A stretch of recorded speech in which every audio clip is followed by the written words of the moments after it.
factors behind events, strategic battles, and the game-changing business decisions that shape the world. We bring you all of this and more on World Business Watch.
Hello and welcome to a special edition of Gravitas. I'm Susan Tehrani. I'm coming to you live from New York City. It's 11:30 a.m. local time, 9 p.m. IST. And here's our lineup. First up, we're taking you all the way to the northeast of India. What's the Islamic State doing in Assam? We'll tell you. Then we dive into the state of Chinese democracy, where the state broadcaster is breaking the results of a vote even before the vote has been cast. There's more. Snake venom. That's the drug of choice for Indian celebrities. But is it dangerous? And last but not least, we've got pictures of the French president, Emmanuel Macron, flexing his muscles. Stay tuned. I'll let you in on a journalism secret. Many times it's a race to break a story. The network that breaks the news first is considered to have an edge over the competition. But here's the thing. To break a story, you need to have a story first. But in Chinese democracy, the state broadcaster is breaking the results of a vote before the vote's even been cast. It happened earlier this week. Chinese state broadcaster CCTV declared the result of the vote on the Hong Kong security even before legislators had cast the vote.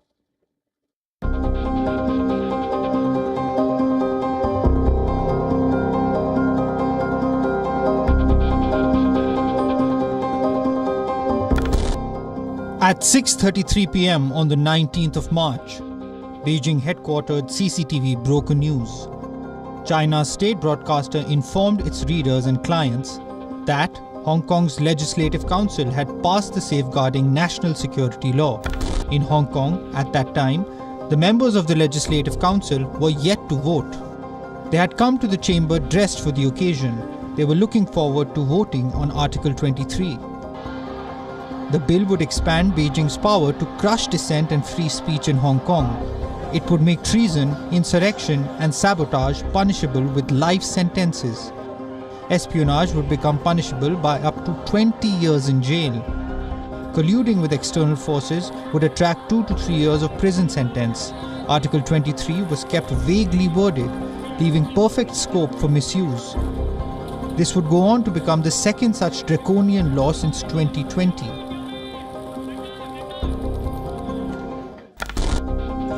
On this dark day, the lawmakers wore purple. That's the theme color for Article 23. No points for guessing where the lawmakers' loyalty lay. The Hong Kong Legislative Council, or LegCo, is like a Lego Chinese community party put together to serve as an extension in Hong Kong to get elected to this chamber. one must be a Chinese puppet. The electoral rules are strict. Patriot first, lawmaker later. On the eve of the vote, these patriots could barely contain their excitement. 係香港等待咗26年。 Today marks a historic moment for Hong Kong, a moment that's been awaited for 26 years, 8 months and 19 days. 同第7屆立法會 Article 23, that was tabled just a fortnight ago, it was being fast-tracked and passed to appease the Chinese masters. Outside the chamber, the Chinese flag was fluttering in excitement. Inside the chamber, lawmakers were singing praises. They were justifying crushing human rights. We are all very happy that we are finally able to complete this highly honorable duty. And I'm sure Hong Kong will do better going forward. You can see other countries do everything to protect their national security. And why can't we protect our national security? All of this took up more time than expected. The real voting only began at 6:48 p.m. that evening. The Chinese state broadcaster saw no point in waiting so long. The result had been fixed. There was no way the lawmakers were going to exercise free will, or the Legislative Council try to become more than a rubber stamp. So CCTV broke the news of the result even before votes were cast. This is Chinese democracy.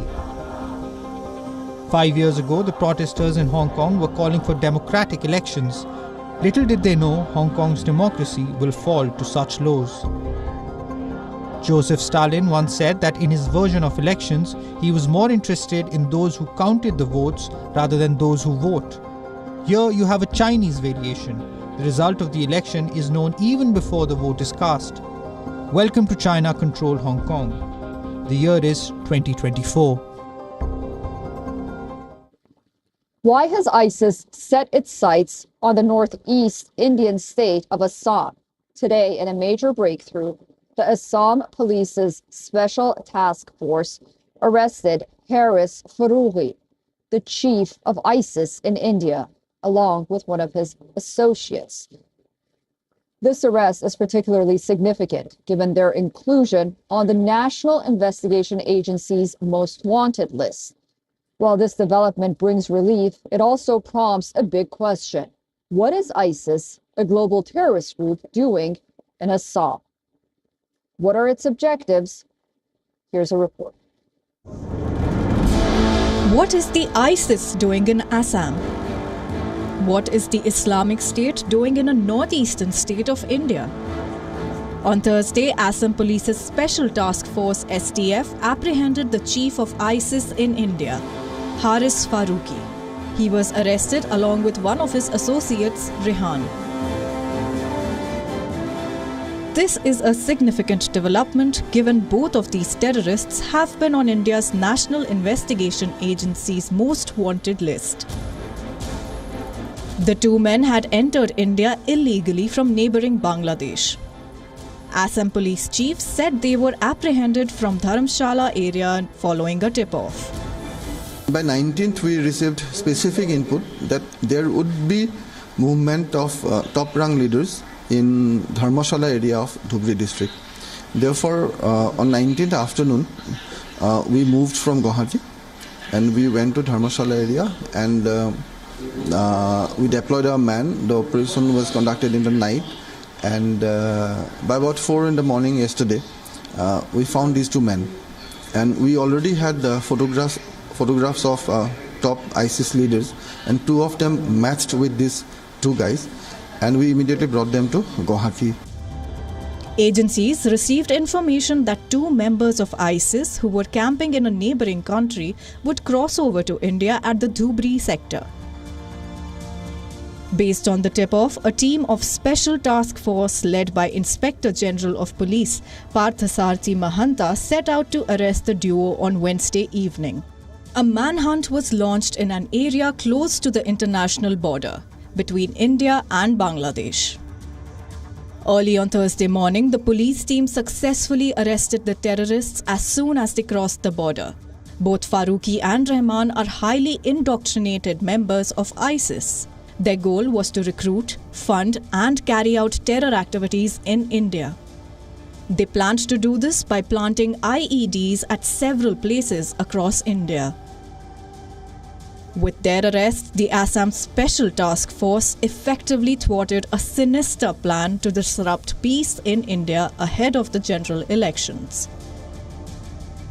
While their arrest brings relief, it also prompts a crucial question. What is ISIS doing in Assam?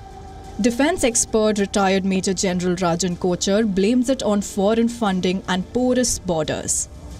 2-3 factors which can be highlighted at this point of time. One is the forthcoming elections which are going to take place in India. And we are aware that in the Northeast, certain portions of the border with Myanmar and other countries are quite porous. And therefore, movement is far easier from these sides, and we are not able to carry out surveillance to the maximum extent on these borders. The presence of ISIS in South Asia is not surprising. There have been reports of ISIS modules operating in India. In the past, jihadi sleeper cells sprung up in West Bengal as well. But India has managed to crack down on most of them. What's more, ISIS sympathizers have also been arrested by NIA.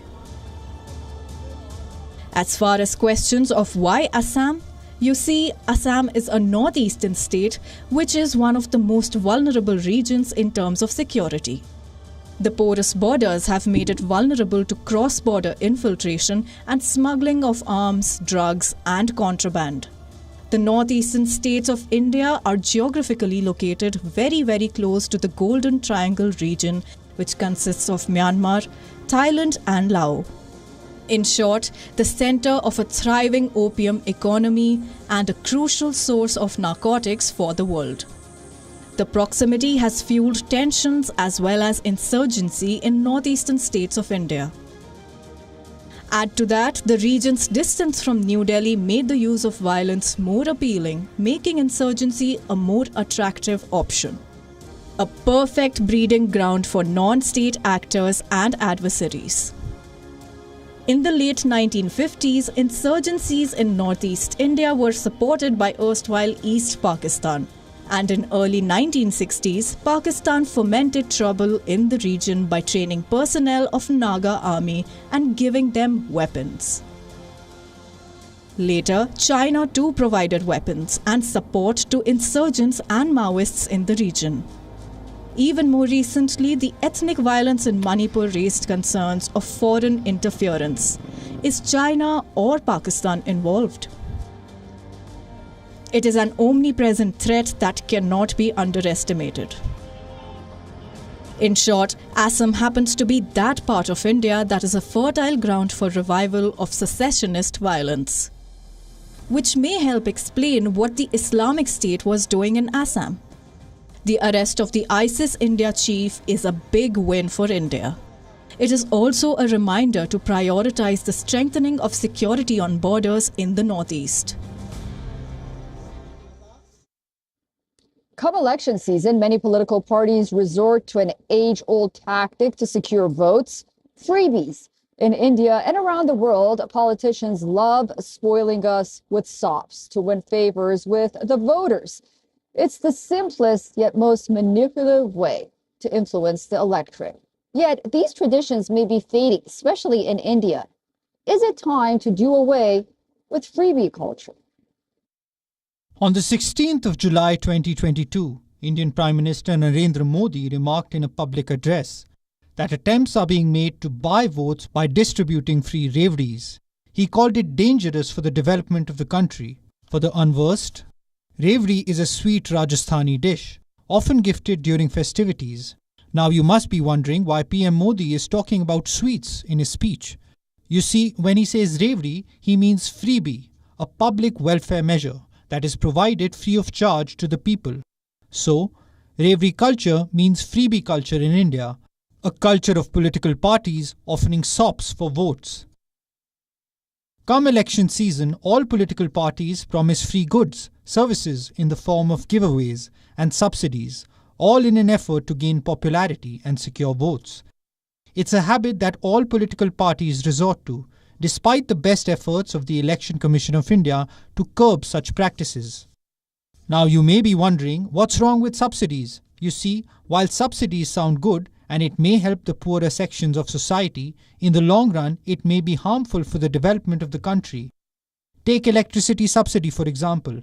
High power subsidies not only jeopardize a state's fiscal health, but also impose substantial opportunity costs, limiting the funding available for other social programs. According to the Supreme Court of India, freebies at the cost of taxpayers' money may even lead to bankruptcy, and so the matter is currently in the top court. A public interest litigation challenges the practice of political parties offering freebies during polls. It contends that such populist measures aimed at swaying voters violates the Indian Constitution. It calls for a complete ban on them. A verdict is awaited. But the PIL has brought forth the debate at an opportune time. India goes to polls very soon. But before you decide who you should vote for, consider this. Freebie is a double-edged sword. Government freebies have both positive and negative effects. On one hand, it can increase public trust and show accountability towards the people. On the other, it can create a pattern of dependency among the people, who may expect more freebies in the future. For instance, freebies such as rice at a subsidized rate or free electricity may sound appealing, but in a 2018 survey by the Association for Democratic Reform showed that 40% of voters in Tamil Nadu considered freebies as an important factor in voting. Similarly, freebies can contribute to economic growth by boosting the productive capacity of the people, particularly in less developed regions. Freebies such as laptops, bicycles, or sewing machines can help to improve the skills and income opportunities of poor and rural populations. However, freebies also come at a cost. Providing freebies can place a burden on government finances, which can negatively impact stability of the state or country. It's because freebies can increase public expenditure, subsidies, deficits, debts, and inflation, for instance. For instance, freebies such as farm loan waivers or unemployment allowances can place a strain on government budgets and fiscal discipline. This impacts the government's ability to invest in other sectors or repay its obligations. So, is it time to ban freebies? We let the Supreme Court of India decide that, but moving forward, we as voters must understand the difference between welfare and freebies. Instead of offering handouts and incentives, political parties will do well to focus on inclusive development.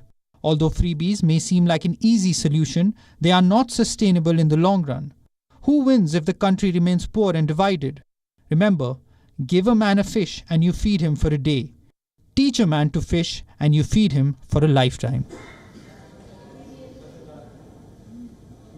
All right, let's now get you some breaking news that has in fact just come in, where the Delhi Chief Minister Arvind Kejriwal has been arrested by the Enforcement Directorate in the Delhi liquor policy case. This is what is unfolding at this moment right in front of Arvind Kejriwal's residence, where he was questioned for a period of about 2 hours. A 12-member team of the Enforcement Directorate had been questioning him, and it has now arrested the Delhi Chief Minister at his residence in North Delhi's civil lines.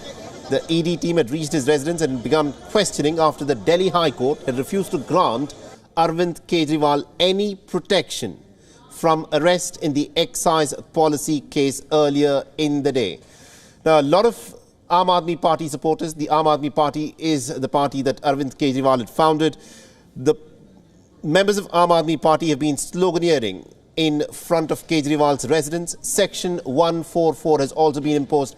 But this, of course, is the big breaking development of the moment, where Arvind Kejriwal, the man who started his political journey as an anti-corruption crusader who entered into politics with the intention of cleaning up India's politics, has now been arrested by the Enforcement Directorate in an liquor excise policy case, which has been described as a pretty big scam. And this, of course, is huge in terms of the ramifications that this is likely to have on politics, not just in Delhi, but indeed across India, especially given the fact that the Election Commission just last week announced the dates for the general elections. And this is a huge development. Arvind Kejriwal, the man who said that he wanted to clean up politics in India as an anti-corruption crusader, and a decade later, since he had sat on the dharna along with the IAC, India Against Corruption, he has now been arrested by the Enforcement Directorate. And my colleague Siddhant is, of course, joining us with more details. Siddhant, this is huge. A sitting chief minister has now been arrested by the Enforcement Directorate.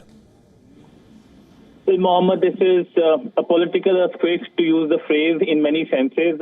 But this was a day, perhaps, which was expected as well. In the past as well, the ED had issued summons. But now, of course, literally it's political news, biggest political news here in India. In fact, at the residence, we know several political workers have been gathering. And essentially, you have pointed out that how there was the hearing, and of course, when it comes to that, things did not go well for Arvind Kejriwal, and that is why the arrest happened. But essentially, we are now looking also towards 2 months of electioneering campaigning, and India goes to general election. Right. So how will it play in the entire scenario is something that will be closely awaited. We also know that the development came when around 7 p.m. local time here in Delhi, the ED teams reached Arvind Kejriwal's residence in North Delhi civil lines. Right. And the Delhi High Court had refused to grant him protection from the action in the excise policy case. And this is the 9th time that the Enforcement Directorate had summoned Kejriwal. I can tell you right now, we are getting forward with visuals of the security deployment in front of Kejriwal's residence as the activists continue to gather. In fact, Section 144 has been imposed by the authorities. That is, they should not be gathering of people there, more than 4 people. So essentially, security has been tightened. Section 144 has been imposed near Delhi CM's residence, and it looks like it is going to play out for next few days. We are now getting reactions as well, coming from not only his party but other political parties as well. Absolutely, indeed, Siddhant. As you put it, this is a political earthquake that has happened. Delhi Chief Minister Arvind Kejriwal, the sitting Chief Minister, has of course been arrested by the Enforcement Directorate in the liquor policy case. And what also needs to be pointed out is that his case will be heard by the Supreme Court tomorrow. So there is no relief that Arvind Kejriwal can hope tonight. This case will, of course, be heard tomorrow. This is what is Team Kejriwal will approach the Supreme Court. There is no hearing tonight, is the latest bit of information on the legal aspect of this case. And to give us a sense of what's happening on the ground, I have my colleague Dharamjot Kaur, who's joining us over the phone line. Dharamjot, this is as big as it gets politically. Aam Aadmi Party will say that this is essentially a political witch hunt. Section 144 has been imposed. Give us a sense of what's happening on the ground at this moment. Well, there is a great sense of turmoil and a lot of, activity happening near the CM's residence right now, Saleh. As you did point out, the police forces and Delhi security personnel have imposed Section 144. But in spite of that, there are a lot of party workers, a lot of supporters of the Aam Aadmi Party who are now gathering in large numbers to protest the Delhi Chief Minister's arrest. Now, in the legal front, you already mentioned that there will be no development overnight in terms of how the case proceeds, even though the Aam Aadmi Party has said that they will be taking the case to the Supreme Court tomorrow. But a lot of uncertainty in terms of how the political stability and the civil stability around Delhi will form overnight. We also saw some security personnel arresting a lot of party workers and supporters. There are also hundreds of people now on a sit-down outside the Delhi Chief Minister's house. So a lot of developments coming in terms of, how things are unfolding on the ground at the moment. But again, there is no legal update expected overnight. Of course, what happens with Arvind Kejriwal is something that we will have to wait for tomorrow. But the situation on the ground remains very active, and a lot of security personnel are therefore present near the Chief Minister's house. Absolutely, indeed, Dharamjot. Do continue to stay on with us. These are live images that are being beamed straight outside the Delhi Chief Minister's residence. And this, of course, is a big moment in India's politics. A sitting Chief Minister of Delhi has now been arrested by the Enforcement Directorate. And what is also important here to point out is that the Enforcement Directorate, in a press note earlier, had described Arvind Kejriwal as a conspirator in the Delhi excise liquor scam. And this is pretty big in terms of how things have, of course, moved, considering the fact that just a few days ago, the Bharat Rashtra Samiti leader K. Kavita had also allegedly conspired with Mr. Kejriwal and the Aam Aadmi Party leaders such as Manish Sisodia and Sanjay Singh while framing the now scrapped liquor policy case. This is what the Enforcement Directorate had said. And K. Kavita, the daughter of KCR, was also arrested. Now, this is a case that is going to have ramifications in terms of how things will, of course, play out politically, considering the manner in which the Aam Aadmi Party has dominated Delhi's politics over the course of the last decade. Ever since the Aam Aadmi Party contested the elections, they managed to sweep the legislative elections here. Although the voters of Delhi have been pretty circumspect in terms of how they've voted. They voted for Kejriwal for Delhi, but for the central government, for the 7 seats that Delhi sends to the Lok Sabha, they have, of course, backed the Bharatiya Janata Party. Dharamjot, considering the timing, the Indian elections are to begin from the 19th of April. Today is, of course, the 21st of March. This is going to have big ramifications in terms of how the narrative of the issue of corruption will play out in these forthcoming elections.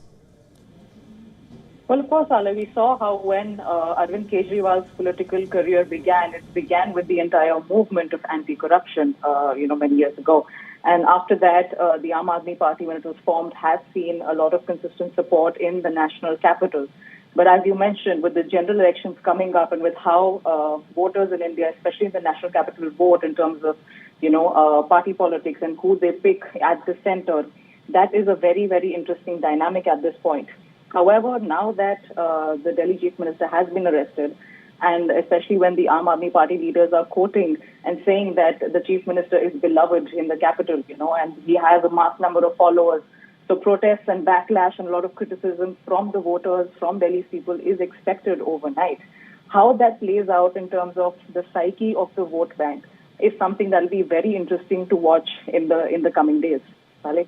Jyotkar, do continue to stay on with us. Let me, in fact, give our viewers an update in terms of how the Aam Aadmi Party is reacting to the fact that Arvind Kejriwal has now been arrested. Saurabh Bharadwaj, a minister in Arvind Kejriwal's cabinet, has now said that there is no plan whatsoever to change the Delhi Chief Minister or the party chief. He has, in fact, said that Arvind Kejriwal will govern from jail, and that stance by the party has not changed. This is a cabinet minister of Arvind Kejriwal stating that the Aam Aadmi Party will not replace the chief minister. Instead, we'll have a strange sort of a situation where the Aam Aadmi Party claims that Arvind Kejriwal will continue to govern out from inside of a prison. And my colleague Siddhant Sibil is still with us. Siddhant, we're looking at these pretty dramatic images where the supporters of Aam Aadmi Party have gathered outside of the residence of the Delhi Chief Minister Arvind Kejriwal, who's now in the custody of the Enforcement Directorate. Give us a sense of how this is likely to play out within the Union Territory of Delhi. Delhi is India's national capital, but it also enjoys a very different sort of a political structure from the other states. How is this likely to impact the politics within Delhi? Well, essentially, we'll get to know tomorrow. We do expect large-scale protests by the activists. It's going to be a long night, Mohammed. That is given. That is given the fact that a sitting chief minister has been arrested, and he will be spending, it looks like, his night in the jail as well. Political reactions we expect. How will the other political parties react is something that will be closely watched. Will the India Alliance also react? We have seen the alliance facing its own contradictions. But for the opposition, this could be an opportunity to come together under one umbrella, even though the opposition faces the headwinds ahead of the elections in terms of their popularity. So will they use this as a card to use the phrase in terms of the elections coming is something that will be seen. But above all, the big focus for the AAP party will be how they see this entire development as. Will they create a martyr out of the entire incident, Arvind Kejriwal's incident, or will the ruling party, the BJP party, point out the issue of corruption and make, of course, him as a symbol of corruption, someone who fought against corruption or who started his political journey when it comes to fighting or using corruption as a big political issue almost 10 years ago. So there are several nuances to the entire development, but all in all, this one moment in Indian politics, in contemporary Indian politics, is going to play in a big way in next few days as India heads towards the general elections.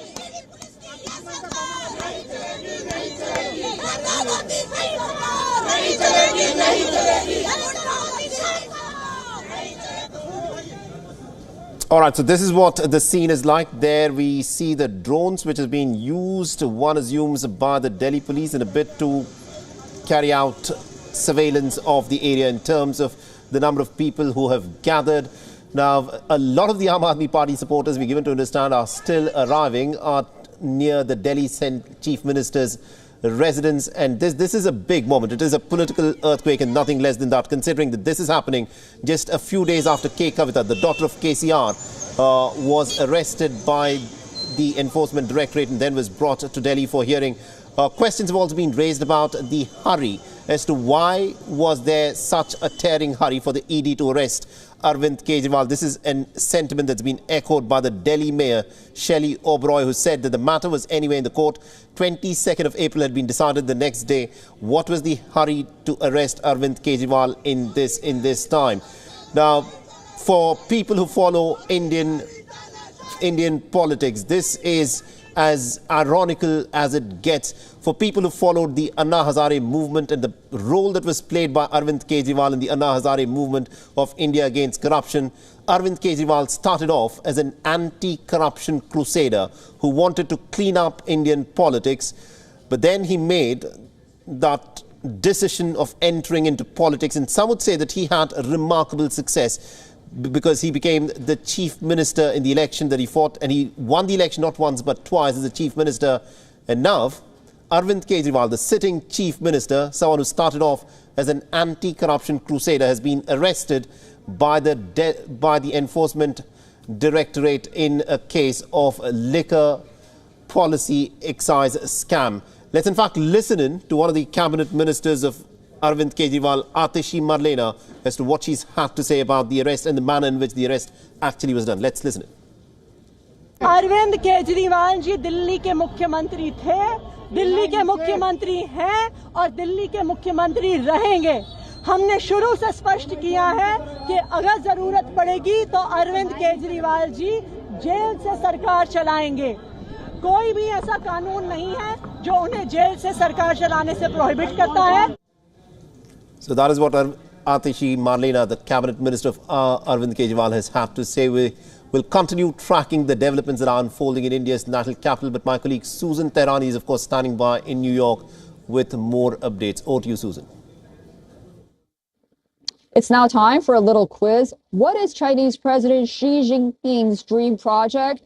You're on the right track if you're thinking Belt and Road. BRI is China's road to debt traps and global domination. But this road is now riddled with potholes, courtesy of Chinese corruption. On Gravitas, we've been telling you all about the total corruption in China.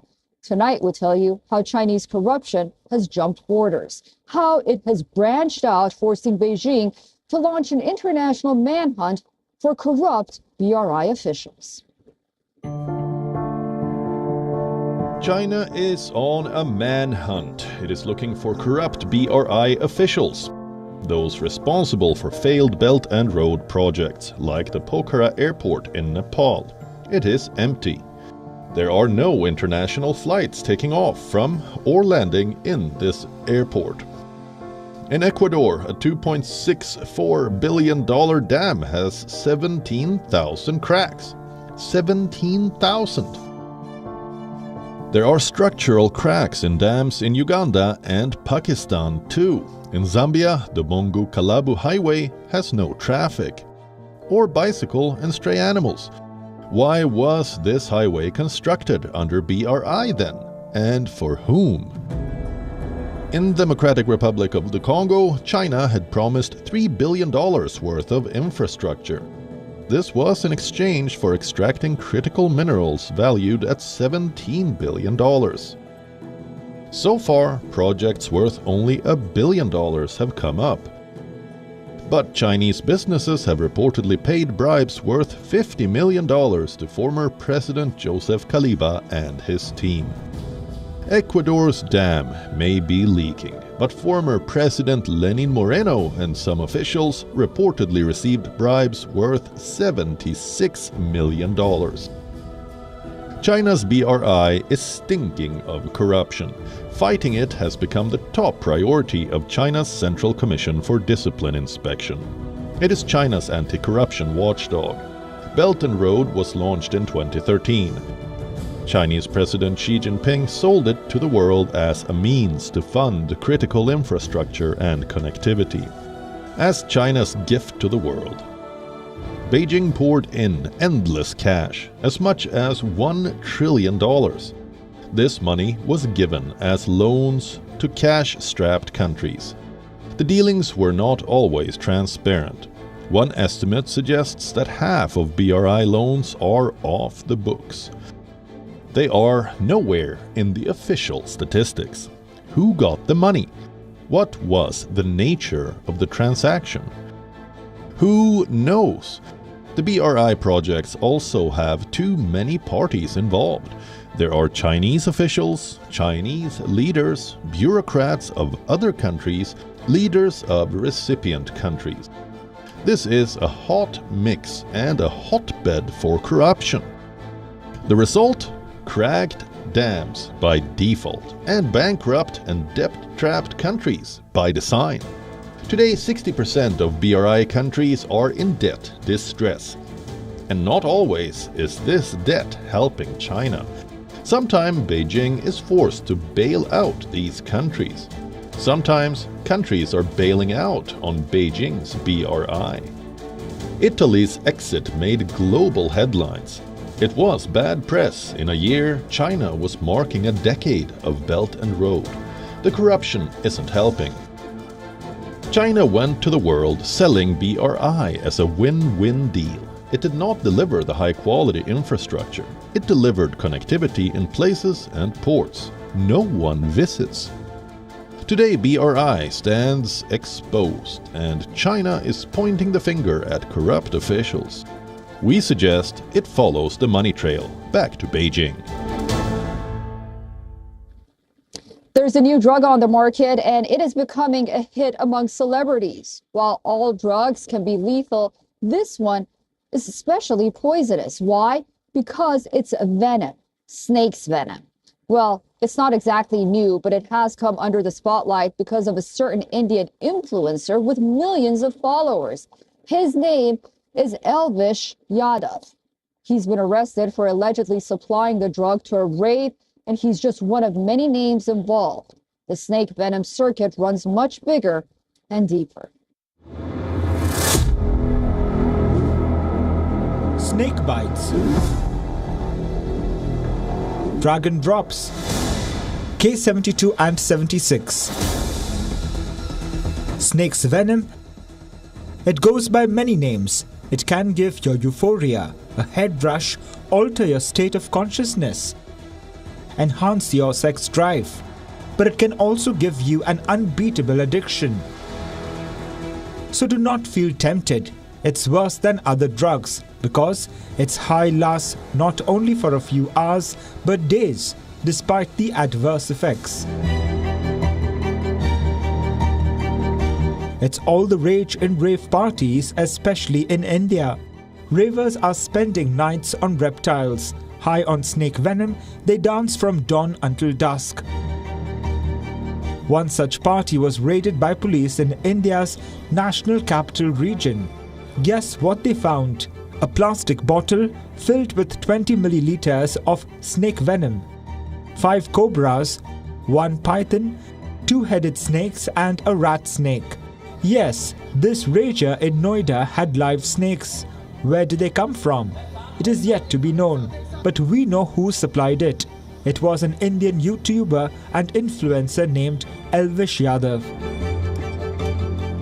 Despite being embroiled in controversies, this man enjoys a following of millions of people. He has been arrested along with 5 other men. All of them have admitted that they supplied snake venom at rave parties allegedly organized by Elvish Yadav. How did they come under the scanner?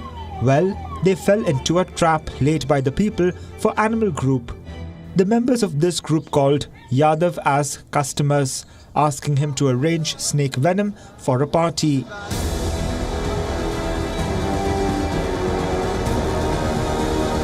Yadav took the bait and now he is in judicial custody for 14 days. The whole incident has brought to light the snake venom circuit. Who would have thought people will be abusing snake poison and harming animals along the way? There are so many questions. How is the venom extracted? How is it used? What does it do once it enters the body? What are the risks?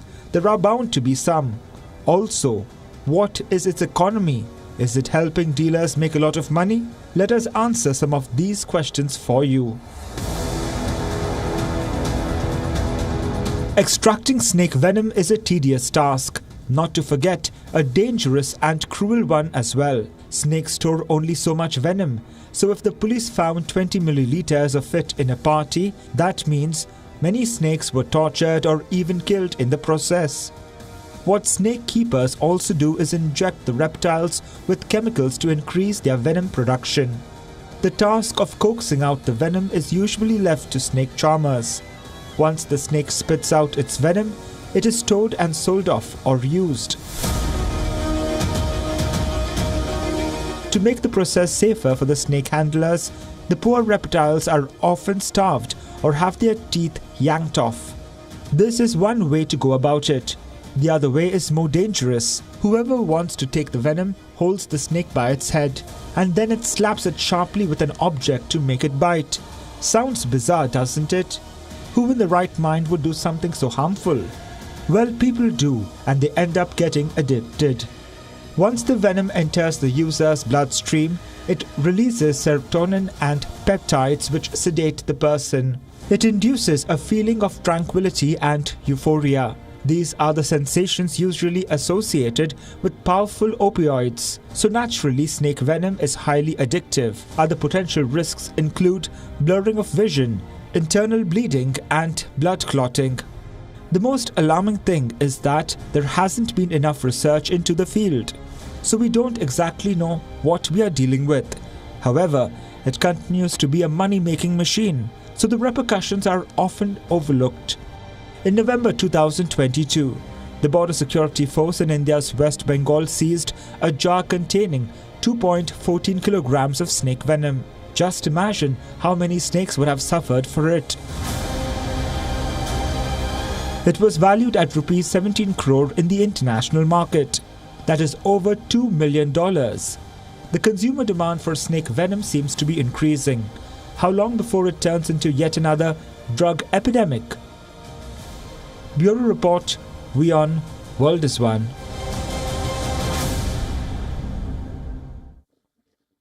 The European Union likes to fashion itself as a torchbearer of human rights. It is almost always the first to scream human rights abuse. It loves imposing sanctions. But you know what? Europe is all talks and sanctimonious sermons. The fact is, when it comes to Europe's own interests, it forgets everything. It puts business over all. How else do you explain this? Exports from Xinjiang to the European Union has risen over 200% year on year. The only explanation is European hypocrisy, one that goes beyond Xinjiang.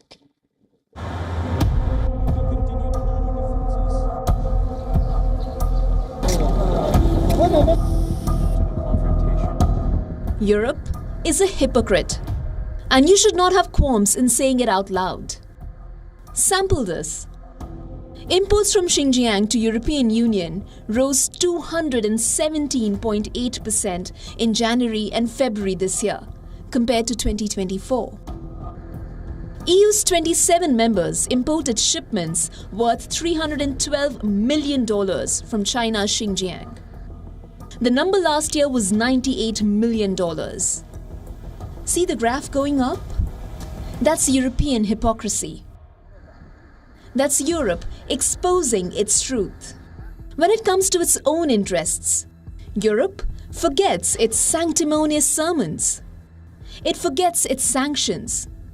In 2021, the European Union sanctioned 4 Chinese officials for their role in abuse of Uyghurs in Xinjiang. In 2022, EU lawmakers were pushed for a genocide designation in Xinjiang. A resolution adopted by the European Parliament on the 9th of June 2022 read, quote, China's serious and systemic human rights violations against the Uyghurs and other ethnic Turkic peoples amount to torture, crimes against humanity, and genocide. Unquote. In February 2023, EU had raised, quote, serious concern at the persistent restrictions on the exercise of fundamental freedoms, use of labour force. Unquote. So what happened here? Why did Europe continue to do business with the companies that are hand in glove and profiting from the Uyghurs' genocide? The crimes being committed in Xinjiang are well documented. Over 1 million Uyghurs and Turkic Muslims are being detained in so-called re-education camps against their will. They have been separated from families. They are being tortured, raped, forcefully sterilized. They are forced to work in deplorable conditions. In 2022, the United Nations High Commissioner for Human Rights said, the abuses in Xinjiang, quote, may amount to crimes against humanity, unquote. So is the EU tone deaf? Or is it just a hypocrite? One that delivers sermons in public while secretly striking deals to safeguard European interests. Earlier this month, the European Union drafted a law that banned products made from forced labour. Here's what's extremely interesting. Sanctioned and banned products somehow always make their way to Europe. The Russian oil, for example. You see, when Russia invaded Ukraine, Europe sanctioned Moscow. It banned all Russian oil imports. But secretly, Europe continued buying Russian oil via other countries. EU countries have also found a loophole. What EU has banned is Russian oil import, not crude.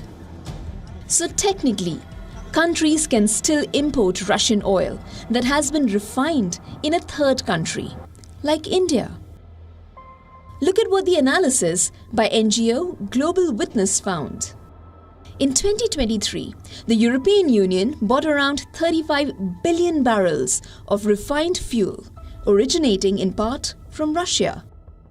Quick question. Whom exactly is the EU fooling? Or does it think the world is blind to its hypocrisy? We have bad news.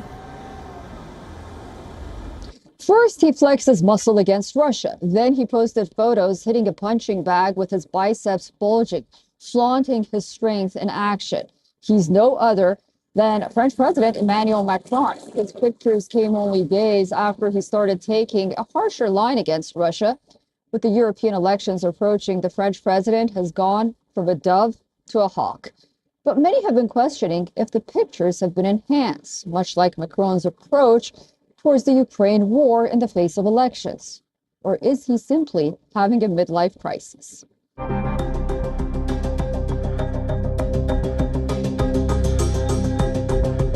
With sweat dripping from his forehead, an angry expression on his face, and arms reaching out to hit the punching bag, with biceps bulging and veins popping, and all of it in black and white. This is the French president that we are talking about, not Robert De Niro from Raging Bull or an advertisement for Cult Fit. Just take a look at these pictures. Emmanuel Macron seems to be done with his soft boy image.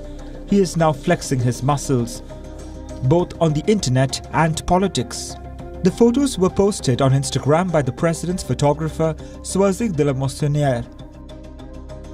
And when the head of a state puts out a picture, there's always a hidden message. So what's the one here? One cannot help but draw a parallel with Russian President Vladimir Putin. He's a man who wears many hats. He holds a black belt in both judo and karate, and is happy to flaunt his skills when requested. He has been seen dribbling a ball on the court, defeating his opponents, be it badminton or ice hockey, riding a horse in the mountains, and fishing in a tranquil river in Siberia, both bare-chested by the way. Putin might be what they call a macho, and Macron seems to be following his footsteps. The pictures also remind us what former British Prime Minister Boris Johnson once joked about. He said G7 leaders should strip down, flex their muscles and show they are tougher than Putin. Johnson was being ironic, but Macron seems to have taken it quite literally. So what is he trying to portray? Is he asking Putin to bring it on? Because consider what has happened in the last few days. Macron has transformed from a dove to a hawk, at least in his approach towards the war in Ukraine. The president, who has always advocated for peace, has now urged NATO not to rule out deploying troops on the ground. He is taking the lead, pushing Europeans to think hard about their security, even about the sacrifices that may soon become necessary. And then comes these pictures giving Macron the edge of a fighter. But this isn't the first time the French president was caught on reel in his gym. Earlier in January, Macron was seen with boxing gloves slung over his shoulders and a punching bag in the background. In this clip, he urged the French to warm up for this summer's Paris Olympics. He said working out daily is good for health and a lot of other things. Let me tell you, it's also good for his PR campaign, conveying an image of youth and dynamism. Or on the flip side, is Macron simply having a midlife crisis, throwing himself into a hobby to find some sense of self and gather some validation along the way by posting it on social media? But satirists are doing what they do best.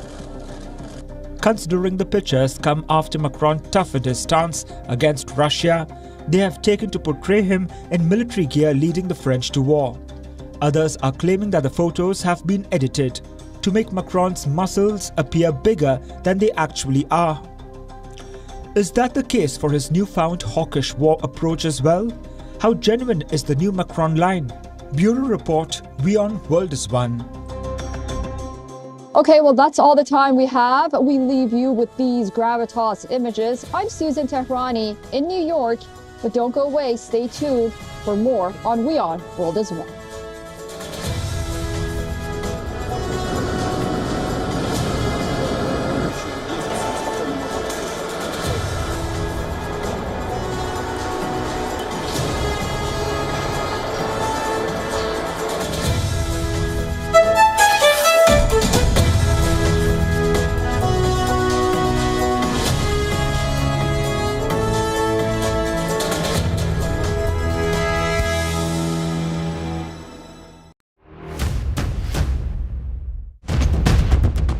Economic turmoil and global unrest have cast a shadow over President Joe Biden's approval ratings. The rockets are continuing to be fired by Hamas in Gaza, although at a slow